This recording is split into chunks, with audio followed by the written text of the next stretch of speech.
Olá, turma, tudo bem?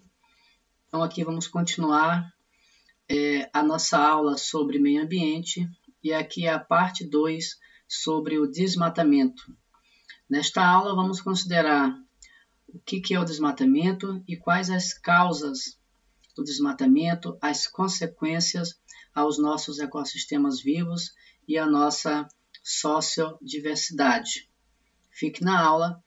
Após a vinheta, vamos abordar sobre desmatamento.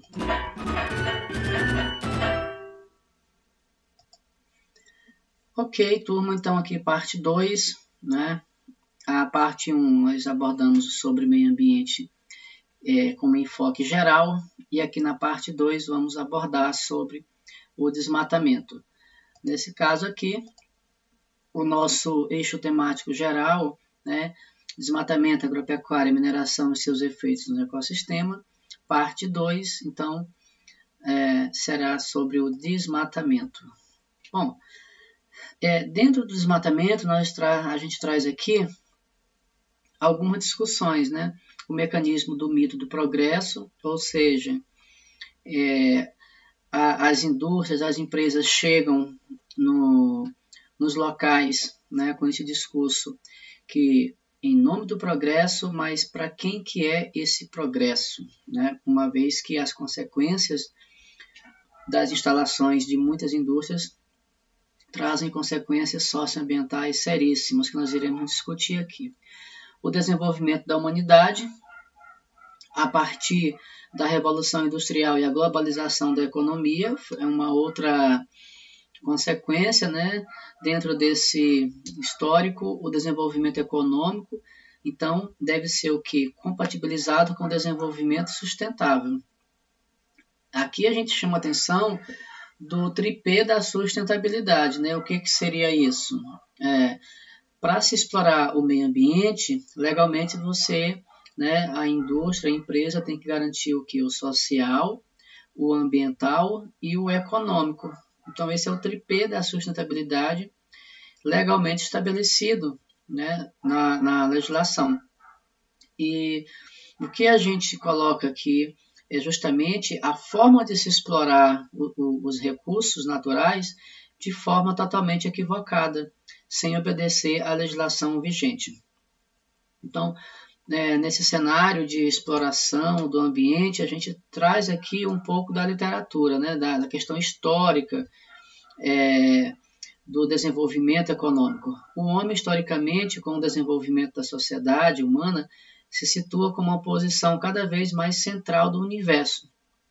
Ou seja, esse pensamento antropocêntrico em que o homem tem esse pertencimento de dono e ser o centro do ambiente, acaba sendo uma relação danosa, uma vez que nós somos parte do ambiente e não podemos ter essa visão de pensamento antropocêntrico, ou seja, eu sou ambiente, eu não posso ter aquele pensamento de domínio da natureza, porque dessa forma eu posso, de repente, entender que a exploração dos recursos naturais pode ser de qualquer forma, e não é. O mundo se secularizava, as relações de mercado começavam a substituir as categorias do discurso religioso, né? Então, a exploração começou a ganhar espaços em diversas áreas. Os seres humanos sentiam-se mais senhores de si e do seu próprio destino do que em qualquer outra época da história. Aqui a gente coloca uma relevância no sentido da evolução e domínio do homem com relação ao ambiente, à natureza, que começou já de uma forma totalmente errada e que nesse domínio, né, os recursos naturais seriam os mais prejudicados, né, a sociedade animal, a biodiversidade e os ecossistemas de forma geral. Mas quais as consequências do atual modelo de exploração? A gente destaca algumas, né? Alterações climáticas. As alterações climáticas, por exemplo, elas interferem diretamente ou indiretamente no desequilíbrio do efeito estufa.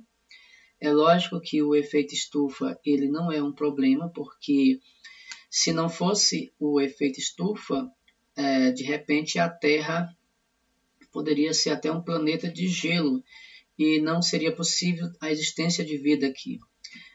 O efeito estufa ele é um fenômeno natural responsável pela manutenção da temperatura do planeta. Acontece que quando uma grande quantidade de gases poluentes, por exemplo, dióxido de carbono, derivado de queimadas, além de indústrias e de outras fontes de poluição, né, faz com que esse efeito estufa desequilibre, e esse desequilíbrio vai causar o fenômeno do aquecimento global, aumentando então a temperatura do planeta, e esse aumento vai trazer uma consequência em cadeia, né? Um efeito colateral em cadeia, que seria aumento do nível do mar, dos oceanos, aumento da temperatura dos oceanos, interferindo no ecossistema aquático, tá? Interferindo também na sociobiodiversidade, trazendo consequências como alterações climáticas, do tipo de certos lugares calor demais, certas regiões muito frio, um desequilíbrio dentro dessas correntes de ar, tá? E diversas outras consequências. A alteração da superfície da Terra, no caso aqui interferindo nos fatores edáficos, que me refiro ao solo.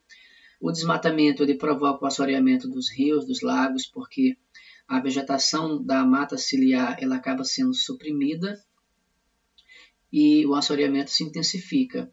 Aumento da temperatura da Terra, ou seja, a quantidade de gases tóxicos derivados das queimadas vão provocar esse aumento da temperatura, porque eu vou ter uma maior concentração de gás carbônico na atmosfera que vai reter esse calor, tá?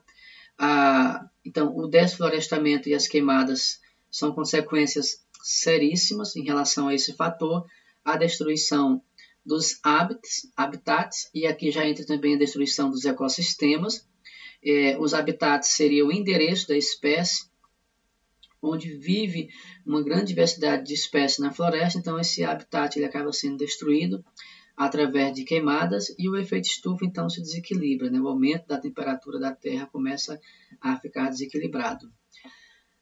Outras consequências do atual modelo de exploração é a erosão da diversidade cultural, tá?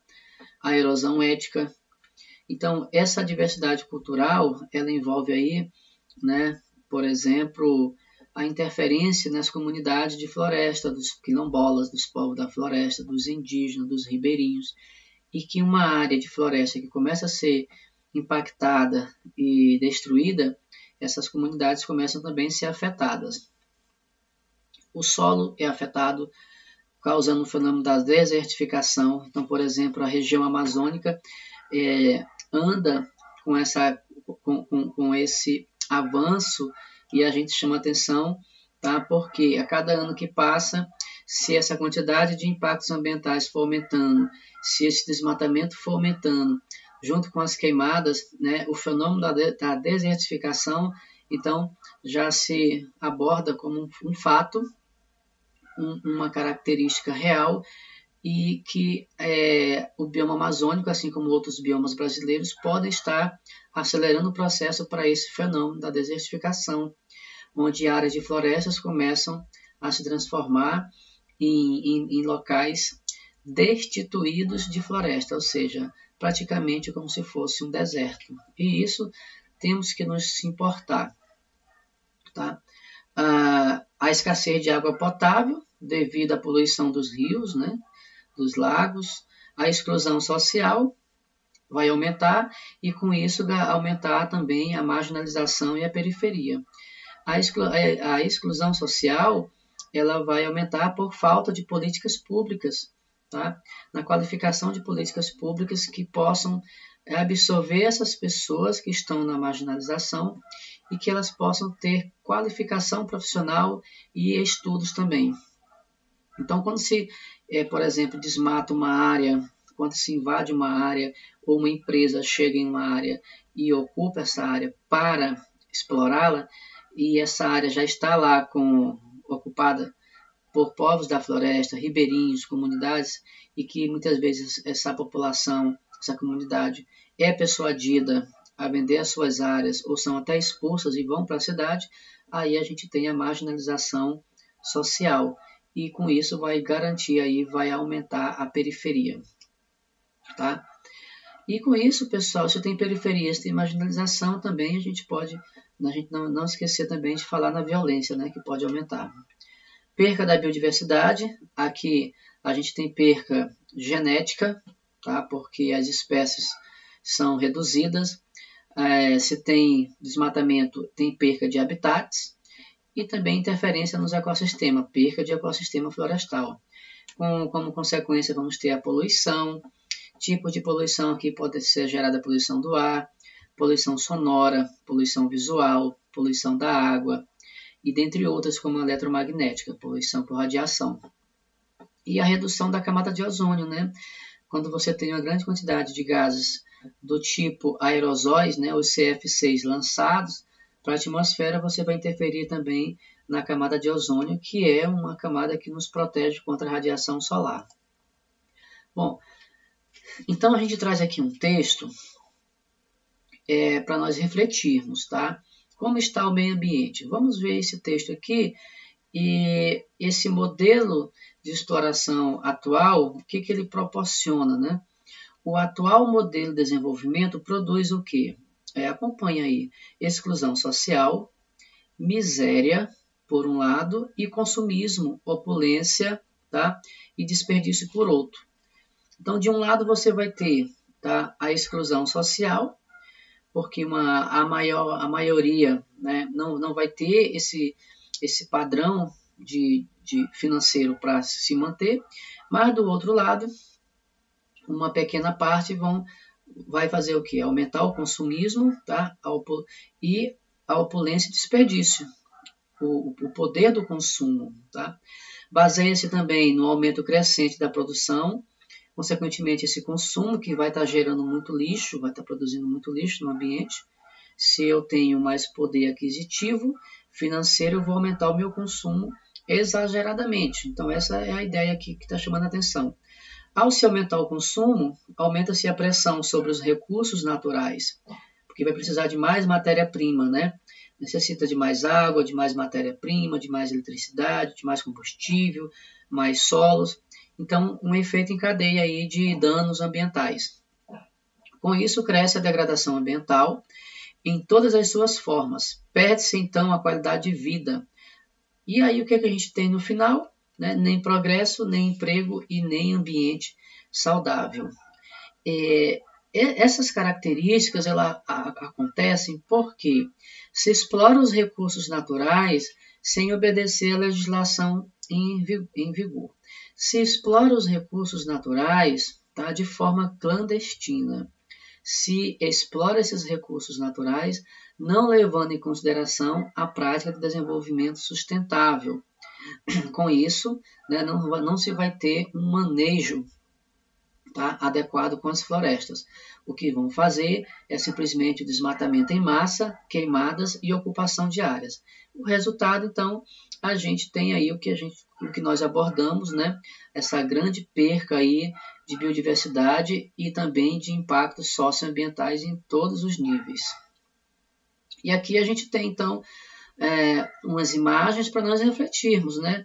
Então, que desenvolvimento, que modelo de desenvolvimento é esse que traz o progresso, mas em contrapartida a destruição dos ecossistemas, a destruição da floresta, o aumento da geração de lixo, e esse lixo é jogado em qualquer lugar no ambiente, tá? E aqui a gente tem um desmatamento, né, em uma área de floresta densa, mas a gente tem um desmatamento em grande escala que gera aqui consequências seríssimas em relação à nossa biodiversidade. Então, as causas do desmatamento, do desflorestamento, considerando aqui, né, essa prática inadequada que é o modelo de desenvolvimento econômico atual, a agricultura intensiva. A agricultura intensiva, por exemplo, para o gado de corte, que precisa de áreas e mais áreas para aumentar o gado, né? Com isso, o desmatamento se intensifica e é um desmatamento que não obedece nenhuma legislação ambiental em sua maioria, tá? A agropecuária intensiva, que também tem seus impactos ambientais gerados, o analfabetismo ambiental, ou seja, o desconhecimento da importância de se importar com o meio ambiente, o desconhecimento, tá, de se preocupar com as causas ambientais e o desconhecimento de compreender que o ser humano também faz parte do ambiente e que as práticas de educação ambiental são necessárias. A construção de hidrelétricas, aqui é uma prática que traz consequências irreversíveis para o meio ambiente. É claro que nós temos energias limpas, sustentáveis, só que os modelos de desenvolvimento sustentável, eles não concentram renda, e o nosso sistema capitalista é um modelo que concentra essa renda. E, por exemplo, as energias limpas, as energias sustentáveis, a energia solar, a energia pelo vento, né, a energia eólica e dentre outras, né, são modelos de desenvolvimento sustentável que não concentram renda e sim espalham renda. E qual que é o modelo que concentra essa renda na mão de poucos, das grandes commodities? É a hidrelétrica. Então, aqui é um modelo que traz danos ao meio ambiente por conta dos impactos ambientais que são gerados na construção de uma hidrelétrica, e é um modelo que vai gerar renda para a grande classe empresária. Tá? Mas por que não se instalam, então, modelos alternativos de energia limpa, energia eólica, energia solar? Porque esses modelos não geram renda, tá, para as grandes classes empresariais. Então não é interessante isso. E nem também as políticas públicas se interessam muito por isso, pelo menos na prática a gente não vê esse interesse. A exploração predatória de madeiras é uma outra prática totalmente equivocada em relação à exploração dos recursos naturais, porque para você explorar a madeira você tem que manejar a floresta, ou seja, se eu desmatar uma área, após a utilização daquela área eu tenho que fazer o reflorestamento e não deixar ali da forma totalmente destruída.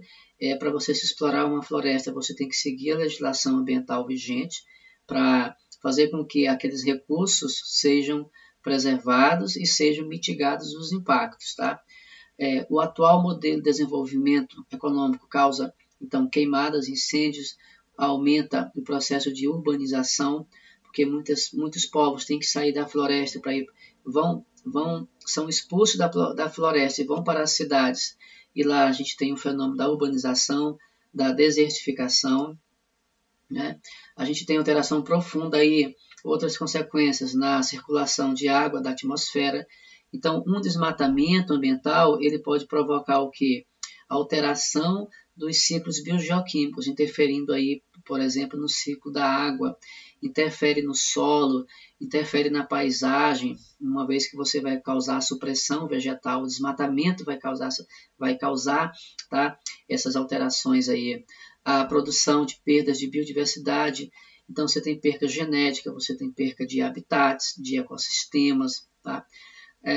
A produção de alterações climáticas, essa provocação de alterações climáticas, né, que ela pode interferir em alternância de ciclos climáticos, ou seja, as coisas começam a ficar desreguladas na natureza, o clima, as estações começam a se desregular, e com isso também vai interferir diretamente nos ciclos biogeoquímicos, tá? E que pode acontecer também desdobramentos ambientais por conta dessa ação do homem. Os desdobramentos ambientais seriam que furacões, tornados, forças da natureza que ocorrem muitas vezes devido de forma indireta, os impactos causados pelo homem, tá? Simplificação dos ecossistemas, o que é isso? Desmatamento, né? Perca de estabilidade e desequilíbrio das cadeias ambientais. Então, as consequências do desflorestamento trazem danos seríssimos para toda a sociobiodiversidade. A sociobiodiversidade ela é impactada de forma em muitas consequências irreversíveis, tá? Então, esses danos não se conseguem recuperar em um tempo hábil, quando se investe em impactos positivos, por exemplo, tentar restaurar impactos, tentar fazer reflorestamento daquilo que o homem causou, tá? Isso é a longo prazo. E muitas espécies que estavam ali naquele local desapareceram e outras podem até entrar em extinção. Tá? Então, você tem um impacto considerado muito grande, você desequilibra a cadeia ambiental, você desequilibra os ecossistemas, você interfere no ciclo vital das espécies. Então, você tem uma interferência em todos os aspectos da comunidade biótica e abiótica também. Então, por que as florestas são importantes? Nós falamos sobre o desmatamento, mas por que a gente não pode desmatar? Temos que preservar o meio ambiente e sabermos utilizar de forma adequada a natureza. Porque de forma gratuita, sem cobrar nada, o que a floresta nos fornece? Abrigam a biodiversidade, as espécies animais e vegetais, ajuda a regular o clima, olha que importância. Essa regulação do clima faz com que a temperatura fique mais amena, abriga patrimônio cultural, né? Ou seja, os povos da floresta, a biodiversidade, armazenam gás carbônico e diminuem o efeito estufa. O que é isso? Elas sequestram esse gás carbônico atmosférico que está em excesso, então a temperatura fica mais amena, o ar fica mais tranquilo, eu não vou ter aquele ambiente com muito calor, porque a floresta ela faz a mesma função, por exemplo, de um ar-condicionado, ela vai refrigerar aquele ambiente, tornando mais amena a temperatura. Constitui os hábitats para os seres vivos, né? Vai garantir o local de moradia dos seres vivos, protege o solo, tá? A floresta vai proteger o solo, com isso garantir aí uma diversidade microbiana importante, evita o assoreamento dos rios, tá? E as suas inundações. Então, são características importantíssimas que a floresta nos fornece, tá? E nós temos que cuidar dessa floresta, porque isso é importante. Aqui a gente traz só umas referências do que é um dano ambiental, do que é uma lesão ambiental. O dano ambiental é quando eu tenho toda e qualquer ação adversa ao meio ambiente e à qualidade de vida. Isso pode trazer consequências dentro das cadeias alimentares. A lesão ambiental é uma consequência de um ato que tem sempre, tá? Nesse ato um só direcionamento, a degradação e a qualidade ambiental, né? E a qualidade ambiental. Então, aqui são características que a gente trouxe aqui dentro da legislação ambiental para abordar, muitas vezes, a ação antrópica dentro desse aspecto. Essa parte 2 a gente finaliza aqui, nós abordamos sobre o desmatamento, as suas consequências, tá? Na questão dos impactos socioambientais. Agora, nós iremos para a parte 3, onde nós iremos abordar sobre a agropecuária e a mineração. Então, pessoal, mais uma vez, muito obrigado. E eu já peço para vocês, se você gostou do vídeo, né, dê um like para valorizar o nosso trabalho. E você pode se inscrever no canal também e apertar o sininho para receber as notificações das nossas publicações, tá? Tchau, tchau. E agora vamos para a parte 3, onde nós iremos abordar sobre mineração e agropecuária. Tchau, tchau.